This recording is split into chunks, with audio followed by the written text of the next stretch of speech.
Wow, okay. Good afternoon, everyone. How's everyone doing here? Can I get the pulse here? Everyone, have you had your lunch? Who has had their lunch? Not yet. So are you hungry? Okay. So good afternoon, and everyone, welcome to our very sensational topic that I'm sure everyone here is excited to be talking about. My name is Hanis Harmiles, like what Andrew has clearly introduced. I'm the founder and CEO of Reinvent DAO, where we are actually building an IP pool with tokenizing knowledge in our ecosystem. And without further ado, the topic for today, we are talking about how crypto is actually shifting to power products. We've heard a lot about crypto, and now we have our panelists across from all over the world, from Zaf, hometown or from Hong Kong. We also have Stefan, who's actually hometown from Hong Kong, but he flew in from Switzerland. Stacey-Ann Pearson, where? From Singapore, and also Herbert Sim as well from Singapore. Okay. So without further ado, would you be able to, from Zaf until Herbert, to do a quick introduction about yourself? Sure. Thank you. So I'm Zaf. I'm the Chief Commercial Officer of Artifact Labs. I was with Animal Good Brands for quite some time and then moved on to Artifact Labs. And we're working with cultural institutions like museums, artists, putting their artwork onto blockchain, one for preservation, two for IP licensing. Happy to share more about how we power and enable traditional industry like museums or art and culture in the Web3 space. Thank you, Zaf. Hi, everybody. I've been in big crypto for over a decade. I got into Bitcoin in 2012, was the CEO of Bitcoin.com, and recently, about 3 years ago, launched Trueflation.com because I didn't believe that inflation was going to be transitory. And so we built the source of truth for real-world assets, which we capture pricing for, and then put that into indexes. So we create a decentralized network that proves the compute with verifiable data. Awesome. Hi, everyone. My name is Stacey-Ann Pearson. I'm head of Web3 for APAC at AWS. So essentially what that means is I have two roles. It's just to help our Web3 startups to scale and grow, and to help our traditional or Web2 companies who are interested in investing and exploring Web3 to find the right partners in the right way. Personally, I've been in crypto since 2016, which compared to Stefan is pretty late. But since I started in research with Oxford in China, and then moved my way through metaverses, NFTs, digital identity, and now this role. Very excited to talk about the products that we're seeing in the market and how you, if you're building your project, how we can help. Thank you. Hello, Hong Kong. Really happy to be here once again. So my name is Herbert Sim. I'm known as the Bitcoin Man. So I've been in crypto since 2010. Founded Crypto Chain University, the world's first repository for compiling blockchain research papers. Fast forward 2017, I was Global Operations Director at Huobi. I was the guy that launched Huobi token, raised 400 million in 13 seconds. That got me a nickname in China, 比特币侠.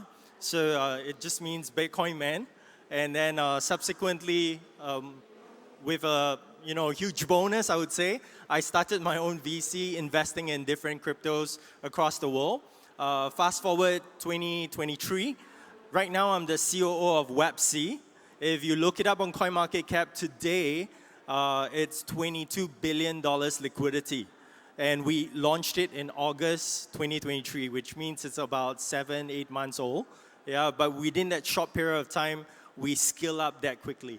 So obviously, in the course of the panel later, I'll be sharing more about this.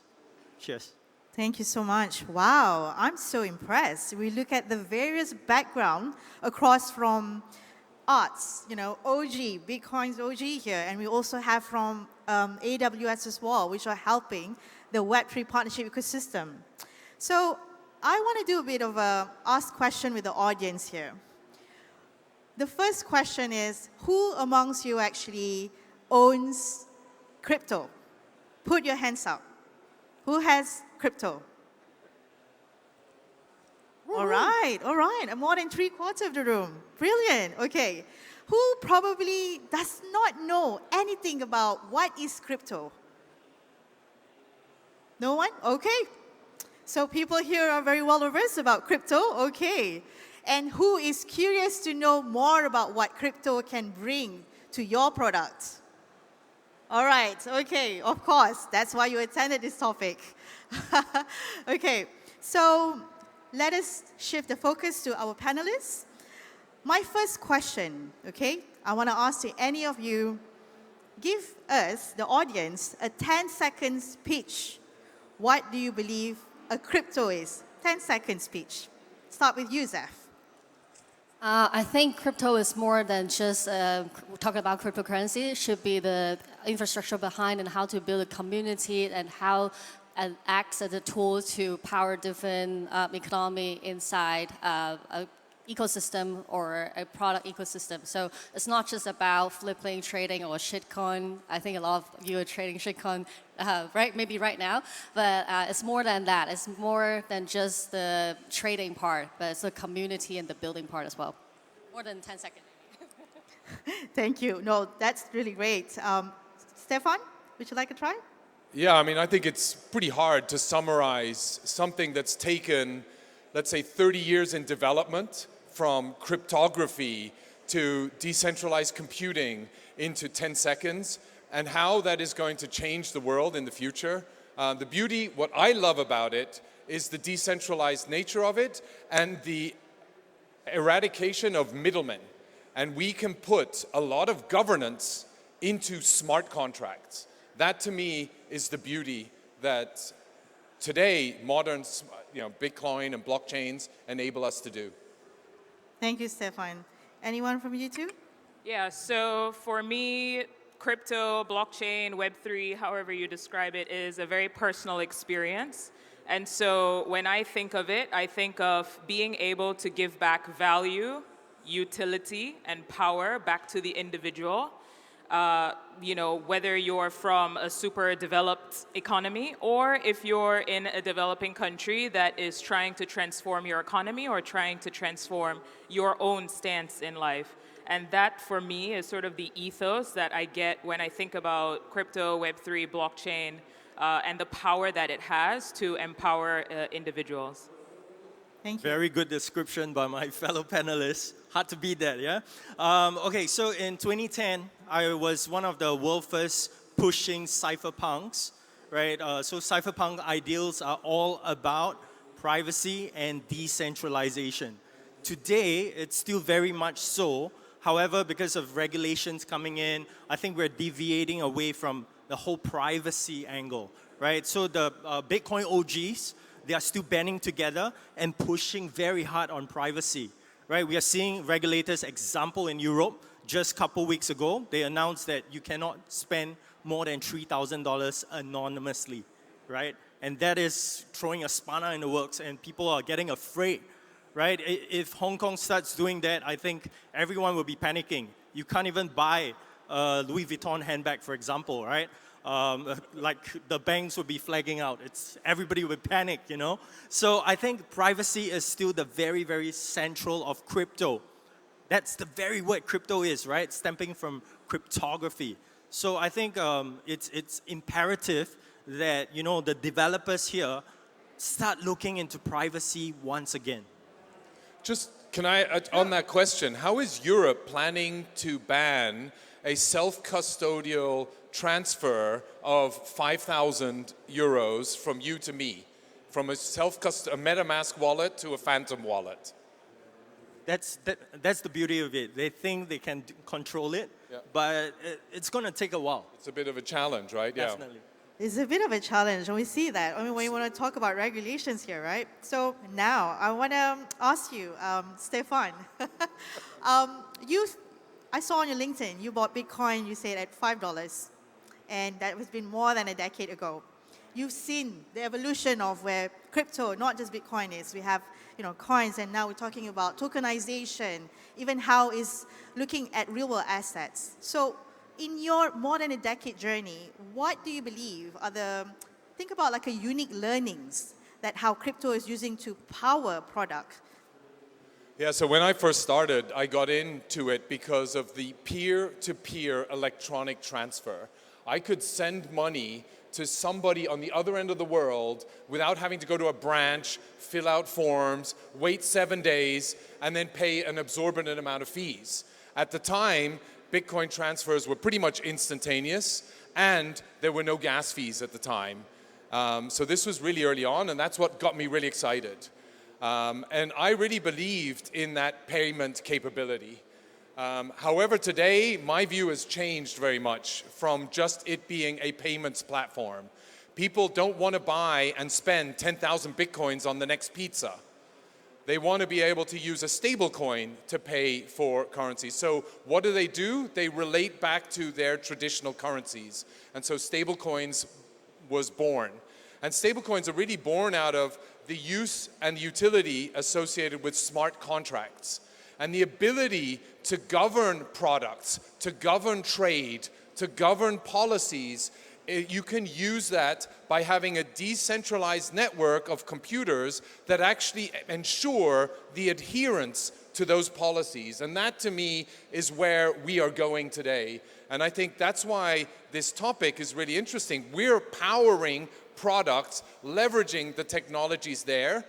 And if you think about it, we will be paying in tokens for the powering and governing of all of these policies. And that's where the currency matters. And the utility of these resources are really going to matter, especially in an AI world. So I don't want to spend too much time on it, but I want to share two examples, right? Because we're here to talk about product. I think there's a critical aspect as well, which is why do we need it? Because I think individuals who are from really strong financial services institutions or countries or locales, they might not always get that. So I used to live in China maybe 5 years ago, and in order to send money, so I had a team of international people, in order to send money from mainland China to the US, Jamaica, South America, it would take a week and a half if you were to go through the banking system, which of course is of the country's prerogative, right? That's their system. And so in order to get around that, we would use local Bitcoin to send Bitcoins to or out of China addresses and then exit from the centralized exchanges. That's 5 years ago. You might think, okay, but the system is much more improved today. Yesterday, I was trying to send money from my Singapore account to my US account, and it took me a day, and then I checked my banking app again, and it said, oh, returned. Why did it get returned? What can I do? What if I needed an emergency at that time? It would be a full 24 hours before I even recognized that something was wrong, and the opportunity for me to be able to send monies across geos seamlessly, instantaneously, and safely is not something that a lot of us currently have access to. So I just wanted to give those two examples because we sometimes forget the why do we need it. Definitely, because of any product, it's always about what problems you're really solving for and the value added to that. And I agree with both of you. Like from a crypto standpoint, it is to actually power a specific use case and how we're solving that. So Zaf, I just want to ask you, payments, we talk about payments. You're from Animoca up to Artifact Labs, right? And very specialized in terms of arts and tokenization of histories and preservations of that. It's real assets. Tell us a bit more about what your company does and how is it actually helping to solve on this utilization of products that you are serving for your customer. Sure. I got a more extreme example than Stacey-Ann's. So normally when you want to license something from a museum, for example, you want to license Mona Lisa to be printed on a t-shirt or you want to print on a book to sell, the normal process would take you 4 to 6 weeks before they get back to you, if they get back to you. And it would be a lot of like back and forth email and all the confirmations, and then at the end would be transmission of money. That would be the example that Stacey mentioned earlier. But what we do is we put all the digital assets onto the blockchain. One, we capture all the metadata already, so there won't be any hack or anything ridiculous happen like the British Library got hacked earlier this year or end of last year, they had to pay ransom to get the digital assets back, which is ridiculous. So after we put all the metadata and assets onto the blockchain for preservation, utilizing decentralized storage, the IP licensing part can be just done by smart contract versus the 4 to 6 weeks that I talked about before. So we largely increase the efficiency of the transaction and also reduce the manpower involved from the museum side. So they love this idea, and we're planning to expand into other IPs and like pop culture IP as well. So largely agree on how the technology itself is not just about the token value, but also about how it makes things more efficient that way. Wow, okay, that's brilliant because that really solves a lot of use cases on history, arts, and collections of that. So one thing as well, now I want to revert to you, Herbert. Becoming, from Bitcoin and then up until Web C now, and also, what is it in Chinese people call you? Whoa, B2B, oh, there you go, B2B. So tell us, can you share what your company is doing in this space that's powering much more on a product that you're using, not just from a payment standpoint, but also towards the better of mass adoption? Okay, so very quickly, Web C up there, right? Webc.com obviously is inspired by Web3 and OpenSea, the world's biggest NFT platform, right? So we spliced that together. We got Webc.com. We launched in August, couple months ago, right? About half a year ago. And in this span of time, we already have 600,000 users with $22 billion liquidity, right? Look it up on CoinMarketCap. It's all there. Now, why Web-C? Okay, it's a hybrid crypto exchange, a combination of both centralized and decentralized, something that the world has not seen before up to today. Okay, we all heard about FTX collapse, right? Billions of dollars just wipe out like this, right? What happened to the funds now? It's all held by regulators at the moment, right? So now the thing is, now users are afraid of centralized exchanges. They are. But now, what's the other alternative? Decentralized exchanges, right? But the thing is, it takes a crypto guru to learn how to use a DEX, okay? So what we did here, and seeing this problem, we quickly zoomed in and together with a group of very seasoned developers, we came together and built a new exchange with the UI UX of a centralized exchange, but actually back end is decentralized, meaning the funds are always with the users. Okay, at any one point of time, if today the exchange collapse, okay, the funds are always safe with you. And no exchange in the world today dare to tell you that. No centralized exchange in the world. Sorry, not even Binance or OKX, Huobi, none of them can tell you your funds are safe, right? Because most of them, being an ex-Huobi global operations, I can tell you that at least 2 to 10% of the funds are in their hot wallet. Okay, the hot wallet of an exchange. So if any one point of time the exchange is hacked, that 2 to 10% will be lost forever, right? And good exchanges, what they do during a hack, they refund that money out of that 90%, right? Okay, but the thing now is, FYI, if every user today of a bank goes and withdraw your money from the bank, that bank will collapse. It's called bank run. Right? Same thing. If everybody withdraws your money from your crypto exchange today, it will collapse. Okay? So same thing for even the big boys, Binance, Huobi and all, it will collapse. Okay? Now the thing is, as a user, what should you do? You should start learning, educating yourself about what a DEX is. Right? But again, like I said, it's very difficult to learn to use a DEX. So my best recommendation is check out Webc.com. It works exactly like a centralized exchange, however, it's decentralized. So this is what we're trying to do to improve, the user interface and safety for the users out there. Wow, that's something brilliant. From a front end, very Web 2, and decentralized at the back end, right? Because this is how we want to bring in mass adoption. From bridging between how we want to bring in the decentralized and the regulated ecosystem, because institutions has to be regulated, right? So how do we actually bridge this gap? So I'm going to open this question to the panelists, across this. Maybe Stacey-Ann, because So- you're doing that a lot in AWS. Can you say that Yeah. again? So you're talking about the regulation of. So from a decentralized system, how do we bridge this gap to bring decentralized system together with the regulated space, which is the institution where they're coming in? Yeah. So it's interesting you say that. This was a question we spoke about yesterday as well. I have an unusual take on this aspect. So let me just comment on what Herbert mentioned before. So if you're thinking this is unusual, it's not. It's sort of where the next phase of what we think ownership, but also user experience should go to. So I believe it's retail, right? Retail as well. So we are seeing that happening in the commercial space as well. So companies, non-custodial exchanges, focusing on enterprises. That's what we're seeing coming into the market today. So love to hear that you're building a solution for retail.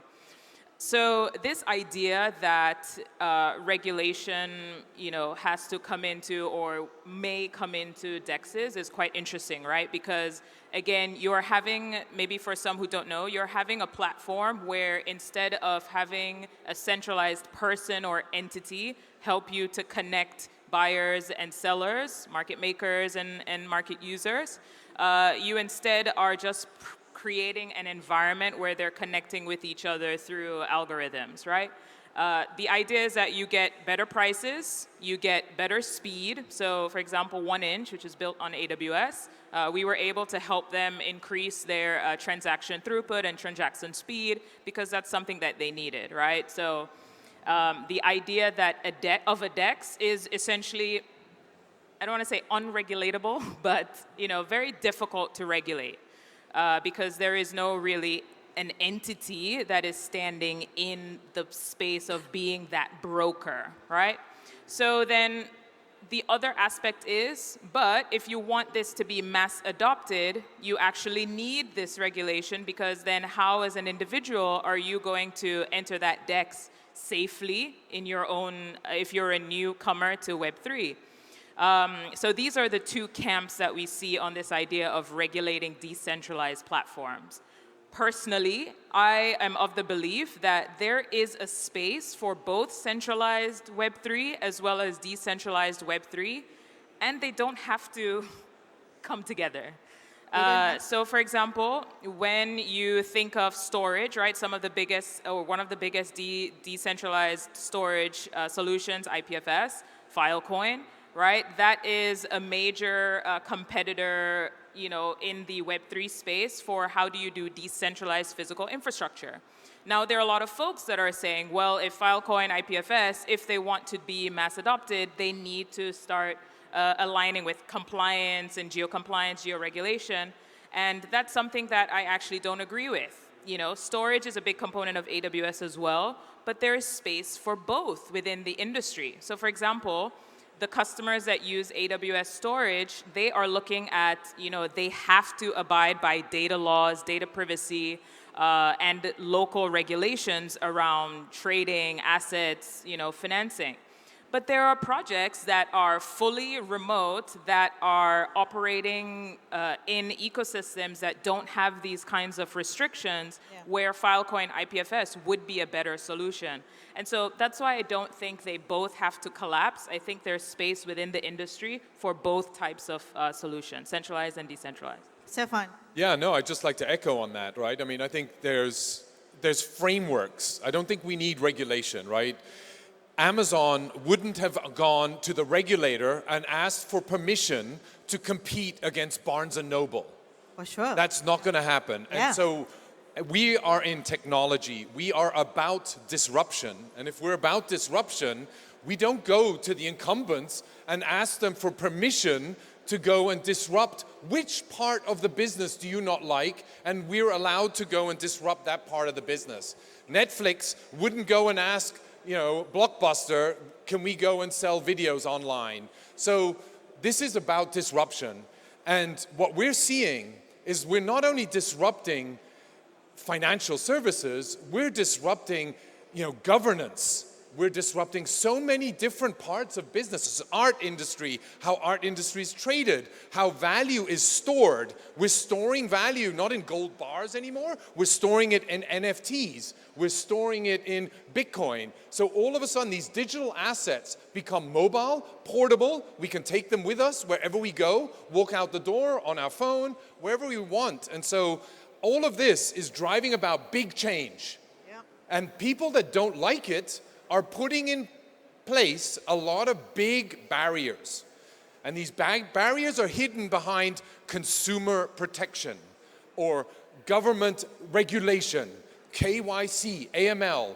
We need some of those to prevent bad actors. We need frameworks, but we don't need heavy-handed regulation, because what does that do? That pushes the smart people, the entrepreneurs, the people that are going to create value, create new jobs, you're going to push them offshore. Where are they going today? They're going to Thailand, as we spoke earlier. They're going to Dubai. They're not going to Europe anymore, but they get trained in Europe.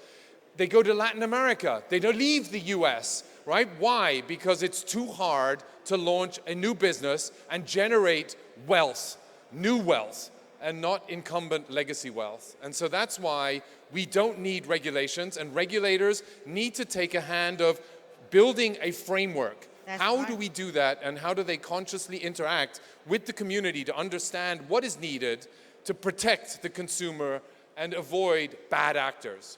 For sure, for sure. I mean, we've started. You want to come? Let me add on. So I completely agree with Stefan. So there are actually, I would say, a few groups in crypto. Some that are completely against, regulations, and some that are welcoming, and then some are like neutral, right? I'm in that more neutral sense because I'm from Singapore, and I'm actually very proud to say I'm from Singapore, because Singapore government, since the last decade, I would say, the last 5 years at least, they have been proactively, right, studying, researching crypto.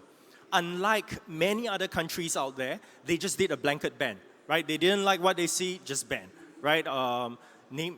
Namely, like big names, even in China. I had, back then when, 70% of the world trading volume was actually in China, right, in 2017. 70% of the world, can you imagine? And China just banned it. So what's going to happen to crypto, right? So running Huobi, which controlled 66% of the world trading volume, we had to quickly exit out of China, right? So the thing now is, Stefan is completely right on the part that when regulators come in, blanket ban, it's going to destroy the industry completely, right? So now we just last year or just earlier this year, we see Binance, right, getting a hefty fine in the billions by SEC, right? Now, crypto is kind of crippled in a way, right? People are scared, right? Even with the recent pump of Bitcoin prices, people are still, tiptoeing their way back into crypto, because regulators across the world, they don't seem to really understand how tech disruption works, right? They usually only come in 5 years after the technology has been created, right? So now the thing is, back to the stage of Singapore. Singapore is always proactively looking into, without over dampening, without over regulations. And that's why many entrepreneurs are moving into Singapore as well to start their businesses there, right? Like Stephanie herself, she's in Singapore, right? So the thing now is, Web3, we hire a lot of Singaporeans as well with this mindset, of working both regulations piece, security, right? And at the same time, innovating as well. If you check our platform out, we are one of the world first exchanges with AI, okay? Wow. Yeah, so AI in the trading itself. So I think we have so many exciting, innovations out there that we are adopting very quickly onto our exchange. Wow, that's impressive. So I think we go to the topic of knowing, like, from crypto as a product, but crypto also not just seen as a tradable asset, but the quality of the technology of how it enables it. So now we talk about how real asset tokenization, what you are doing in artifacts, and Stefan as well, synthetic assets, right? What you were talking about before. So in this line of work, people want trust as much as innovation happens with solving the problem, people want trust to believe in crypto. So in your experience, Zaf, do you want to share? How do you feel in your experience from Animoca up until Artifact Labs that has been able not just to show the power of crypto, but also to enable the trust about how crypto is actually adding value to the products? So we are working, the one example is that we're working with Titanic right now, the company that actually owned Titanic, the wreck, and we're using it as a trusted party to build a community around it. So there are a lot of like Titanic fans, no matter it's the movie or the ship itself, there are a lot of fans in the world. In the past, they have no way to join or participate in the expedition. The company is actually going down every year to retrieve the artifacts from the wreck because the wreck would actually disappear in a few decades because of the water current and the decomposition and everything. So it's really important for them to go down to the water to retrieve, but the fans, the community actually got no way to participate. Now we're using like Web3 as a technology to ask people to join in the community, give them the voting rights, so people for the first time in history can participate in retrieving artifacts, participating in the expedition, and potentially get on the boat, not the submarine, get on the boat and see the artifacts being retrieved from the sea firsthand. So I think this is like something we create in the real world, linking Web3 technology and the actual like physical experience. And I think this is going to be the way how it will work for future projects as well. Bringing in real-world utilities to just Web3 tokenization, fractionalization. So I think this is the way to go. Yeah, brilliant. And anything from Stacey or Stefan you want to share? Yeah, I mean, so when we set up Trueflation, we wanted to just calculate how prices are changing across products. We then got into the prediction of where inflation is going. And so what we found was that core commodities and supply chain and other assets, housing markets, were influencing inflation in the future. So the price of coffee or cacao, did anybody buy cacao? Have you seen, go have a look, not Kakao, the Korean instant messaging app, but chocolate cacao, and look at how that commodity price has jumped. It looks like a Bitcoin pie, chart. But anyway, how can you trade that? How can we enable people to engage and buy into other assets that are raw commodities that we need for our real world?